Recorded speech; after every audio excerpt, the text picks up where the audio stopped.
எங்க வீட்டு பையன் உங்க வீட்டு பொண்ணு மேல ஆசைப்பட்டுட்டான். கழுத நம்ம தான் பார்த்து கல்யாணம் பண்ணி வைக்கணும்னு வந்திருக்கேன் ஐயா. எல்லாம் சரிதாங்க. என் பொண்ணு 2ஆம் வகுப்பு தான் படிக்குது. அப்ப இந்த கல்யாணம் நடக்காதையா? ஏய் எந்திரிக்க போலாம், எந்திரா. ஏங்க உங்க பொண்ணு 2ஆம் வகுப்பு படிக்குது, எங்க பையன் 1ஆம் வகுப்பு தான் ஐயா படிக்கிறான். ஏய் எந்திரி போலாம். ஏய் எந்திரா.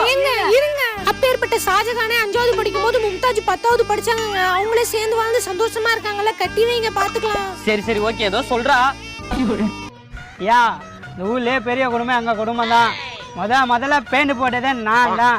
அதெல்லாம் என்ன பண்ணினா என் மாப்பிள்ளைக்கு ஒரே ஒரு நட்ராஜ் ஜாமெண்ட்ரி பாக்ஸ் வாங்கி கொடுத்துருங்க. ஜாமெண்ட்ரி பாக்ஸ் அளவுக்கெல்லாம் எங்க கிட்ட வசதி கிடையாது. ஏதோ எங்களால முடிஞ்சது நட்ராஜ் பென்சில் வாங்கி கொடுத்துறேன். ஏங்க இதுக்கு மேல இங்க இருக்க வேணாம், வாங்க போலாம். டேய் மாமாங்க உட்கார்றா. யாராவது இங்க வந்து எழுதிங்க, குழம்புல ஒண்ணு கட்டி விட்டுருவேன். ஏங்க அடிச்சாலும் அடிச்சிருவாங்க, இவன் எப்படியாவது கட்டி வச்சிருங்க. சம்மந்தி பையன் ஆசைப்பட்டான், எப்படியாவது கட்டி வச்சிருங்க. டேய் மாமா